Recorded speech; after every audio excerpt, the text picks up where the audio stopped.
DuPont deceived as many people as they could deceive for as long as they could, Jim Tennant told me.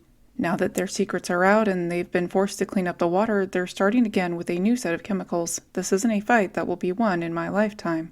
DuPont is by no means the only company that leaked harmful chemicals into communities, and similar to companies such as Dow Chemical, it's happened more than once. When this happens, it should be no surprise that the poor and marginalized are hurt the most when billionaires and corporations extract resources while spewing waste and pollution into the environment. This video is focused on DuPont's destructive acts in Parkersburg, West Virginia, which influenced the 2019 film Dark Waters. Part of what makes addressing this issue difficult is how much of an uphill battle it is. Since the Chevron deference is no longer in place, it will be even harder than it already was, and these companies will continue to drag out the timeline as much as possible. While the ending of the movie is somewhat hopeful, it is not perfect, and the working poor lost far more than DuPont did. Even today, the effects are still present and damaging. Feel free to like, subscribe, ring the bell, and with the supervision of the adorable bunny of data science Mothra, let's discuss the detriment of corporations to people and the environment.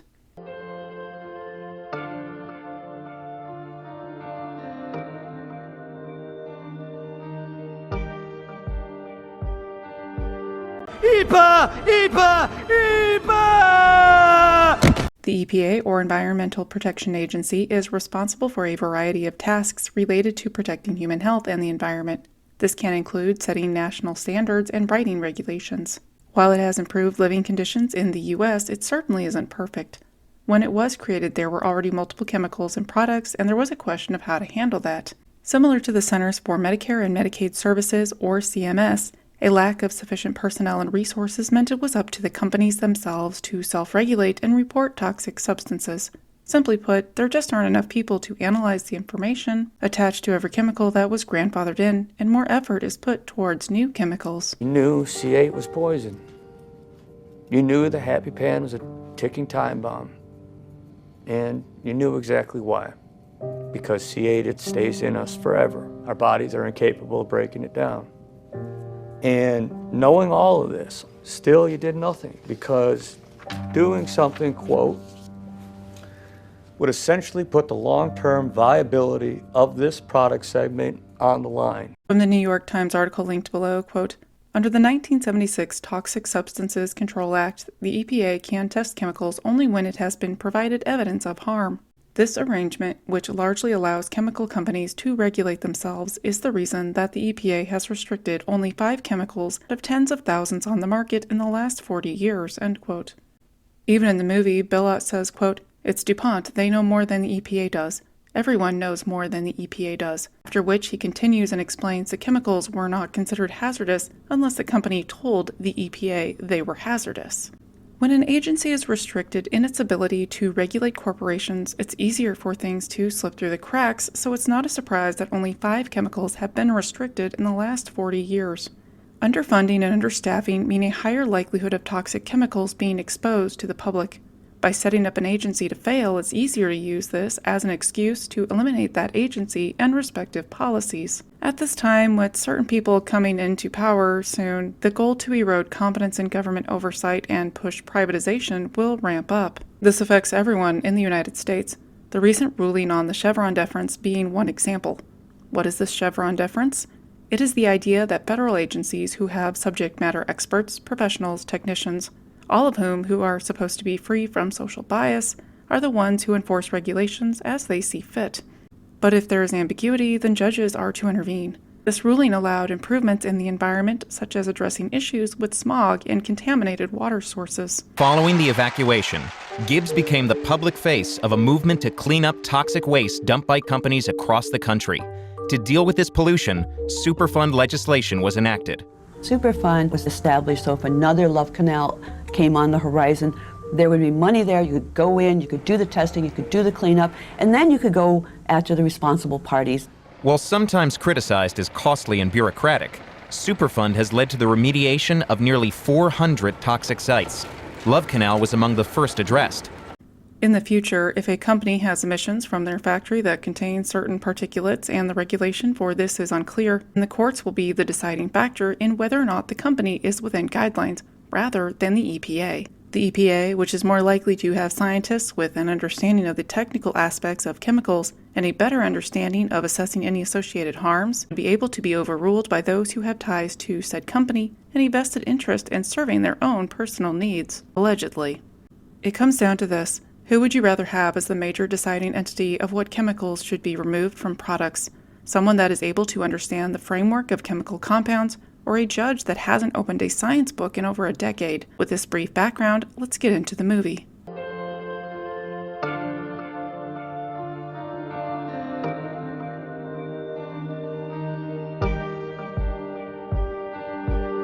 Your grandma tells me her grandson's some fancy environment lawyer down in Cincinnati. I am a corporate defense attorney. So? I defend chemical companies.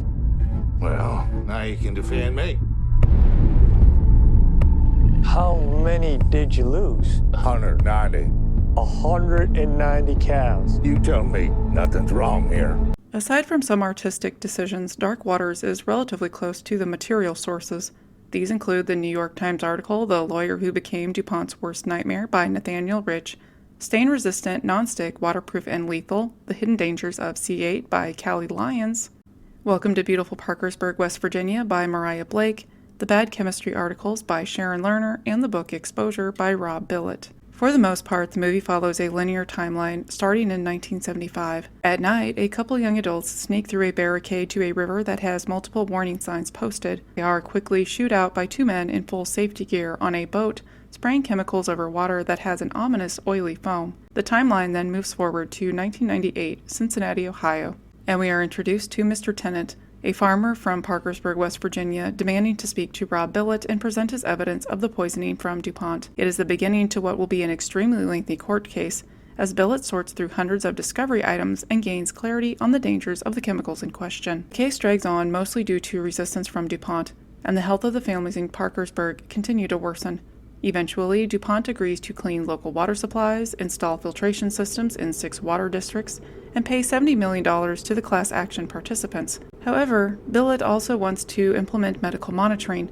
To do this, a science panel with 3 neutral scientists will need to analyze health data and determine if C8 exposure caused the increase of diseases. If this team determines that to be the case, DuPont will cover costs in perpetuity up to $235 million. However, if there is no link, then the case is considered done and no medical monitoring will be completed. The catch is that the evidence needed will require time for analysis and review of the associated medical data. In 2005, nearly 70,000 people donated a blood sample in exchange for $400 per person for this epidemiological study. At this point in time, it was the largest sample to date. Unfortunately, it takes 7 years to get an answer. Even though they had a conclusion a couple years prior, they don't call Billett until that point, and due to this negligent oversight on the researchers' part, more people in West Virginia have passed away from various ailments related to the chemical exposure. And so you pumped millions more pounds of toxic C8 into the air, into the water, so much so you could actually see it foam. C8 was everywhere. There was nowhere left for you to contaminate. And that's when they came to Jim. They knew he was sick and needed the money, and they needed his land. As the movie nears its end, DuPont still fights the medical monitoring tooth and nail despite the study results. In return, Billett starts filing cases individually for residents. The text in the last few minutes explains that DuPont ended up settling 3,535 cases for $670.7 million. Despite this positive result for plaintiffs, the ominous words on the screen read, quote, PFOA is believed to be in the blood of virtually every living creature on the planet, including 99% of humans. Today, as a result of Rob's work, there are growing movements around the world to ban PFOA and investigate over 600 related forever chemicals, nearly all unregulated, end quote. The credits show that some of the affected residents from Parkersburg were actors in the movie, such as Bucky, a child who was born with birth defects from the effects of DuPont chemicals, and Jim Tennant, the brother of Wilbur who brought the case to Billett in the beginning.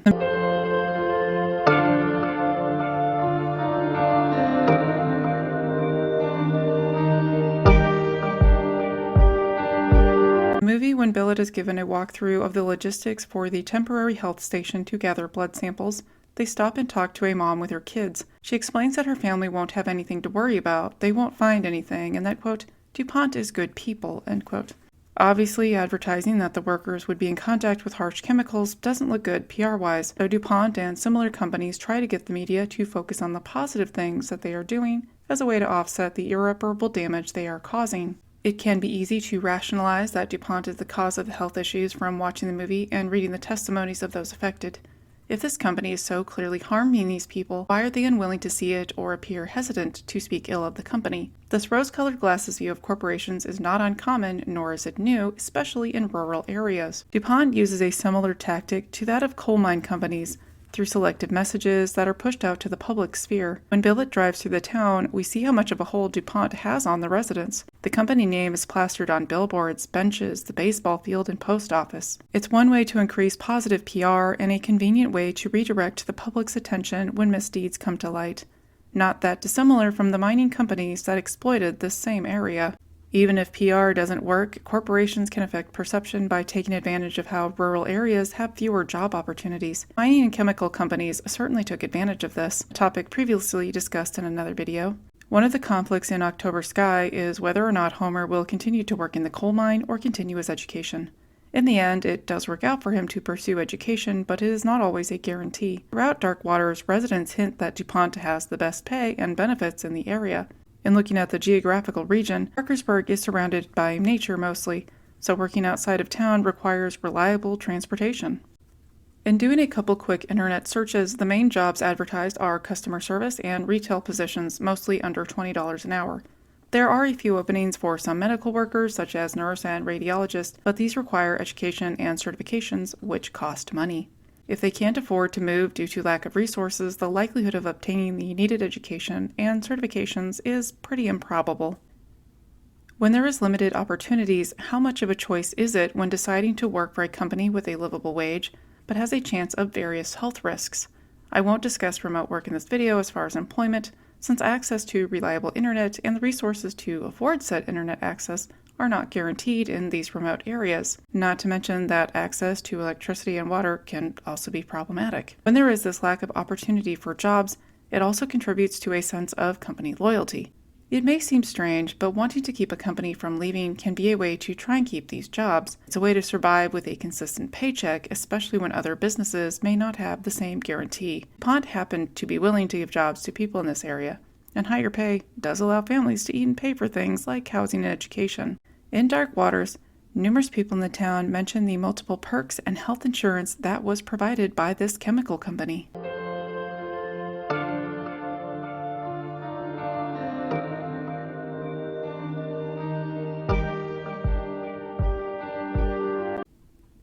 No matter how hard DuPont tries to get the community to focus on the things that they're doing to help the people, it isn't long before the damage is unable to be ignored.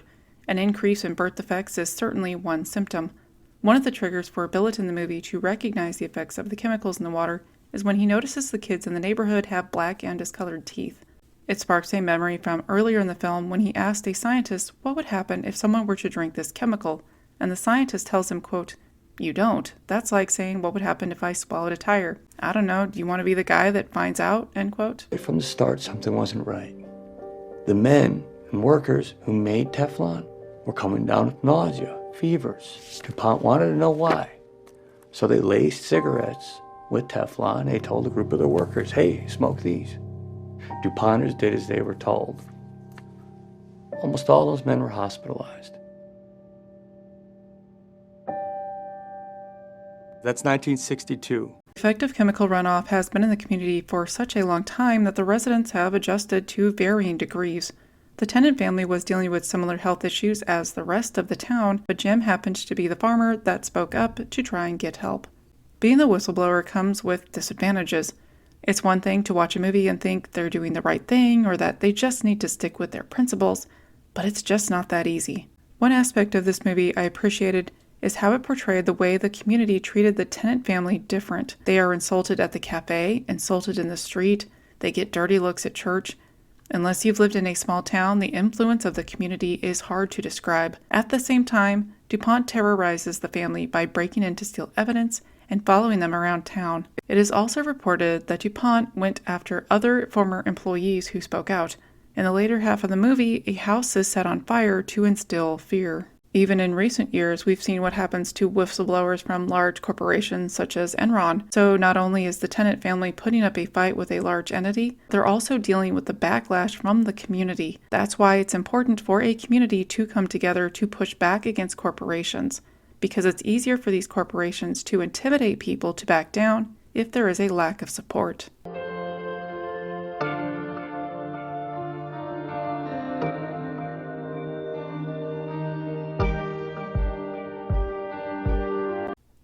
Parkersburg is not the first or last community suffering from the unethical behaviors of large corporations. DuPont also had another chemical spill in November 2014 in La Porte, Texas, when methyl mercaptan was released into the environment and the company was ordered to pay $16 million in damages due to their criminal negligence. In Point Pleasant, Texas, a fire at the Formosa Plastics plant December 22, 2017, resulted in, quote, a release of over a dozen contaminants, including about 60 pounds of benzene, more than 460 pounds of butadiene, both of which cause cancer, and more than 8.660 pounds of carbon monoxide, end quote. This isn't even including how residents gathered samples of the pellets in the water supply that came from the plant, as shown in an episode of Dirty Money. March 10, 2018, the Chalmette, Louisiana Chalmette refinery, excess waste that should have been passed through multiple flares, only went through one flare during routine maintenance. These flares dispose of certain substances or release pressure. As a result of incomplete maintenance, a massive fireball erupted. April 12, 2018, the Marysville ethanol facility had a machinery fire. Firefighters and emergency medical responded to the call. July 10, 2018, Billings, Montana, a tank that caught on fire ended in an explosion from the City of Billings water treatment plant that caused nearby areas to be closed. Pigeon, Oklahoma is, quote, one of the most toxic ghost towns. The town that once mined large amounts of lead and zinc built up piles of chat, or byproduct from mining throughout the area, with children being the most vulnerable. When children are exposed to lead, it can cause children to have, quote, damage to the brain and nervous system, slowed growth and development, learning and behavior problems, and hearing and speech problems, end quote. Horror fans may be familiar with the mining town of Centralia, Pennsylvania, as it influenced the Silent Hill movies. In May 1962, or possibly 1932, a fire spread into the coal mines under the town, releasing carbon monoxide and causing sinkholes. This fire still burns and is estimated to continue to do so another 250 years. As of 2002, many roads to the town were barricaded, and as of 2020, there were less than 10 residents. It's still something that occurs in recent years. In February 2023, a train coal derails in Ohio, and vinyl chloride is vented and burned off, releasing toxins such as hydrogen chloride and phosgene into the air, affecting the air in 16 states. September 2024, the Biolab Inc. facility in Conyers, Georgia had a fire that released toxic smoke into nearby communities. October 2024, a battery recycling plant in Fredericktown, Missouri caught on fire, dark gray smoke emitting from the factory.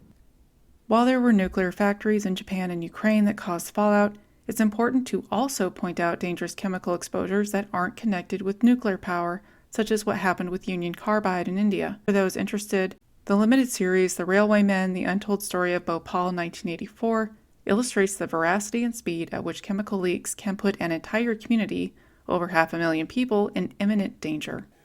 It is too early to call these people survivors. Some will die within 6 weeks as their livers, kidneys, and lungs deteriorate. Nothing can be done for them. And there is also danger to those who escaped the poison gas. Dead animals litter Bhopal, raising the chance of disease. A disaster that could have been prevented had the company ensured that the factory was following basic safety measures, providing sufficient training, and had enough proper updated safety gear. While there were signs that said, quote, safety is everybody's business, it's clear that Union Carbide did not value safety and proper maintenance over profits. As of today, there are still those living in India with major health issues, fighting to deal with a company and their own government that sees the working class as replaceable fodder. Today, Union Carbide is better known as Dow Chemical.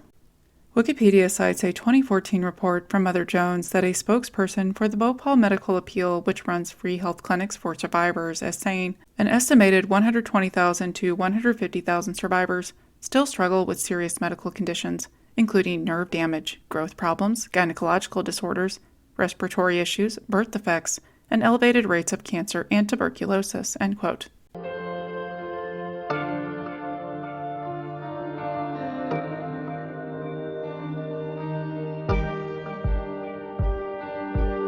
In the next couple of years, the role of agencies such as the EPA will affect our health and quality of life. It is important that these agencies are as unbiased as possible in order to prevent more chemical spills that affect our health and deterioration to the environment. It is important to keep in mind that there are those working to lower government efficiency, pushing privatization, and decrease oversight. It is no secret that improvements need to be made and that elite billionaires need to keep their guilty, grubby hands out of these government sectors. The working class is not expendable. By working together in our communities, we can start to work toward these changes.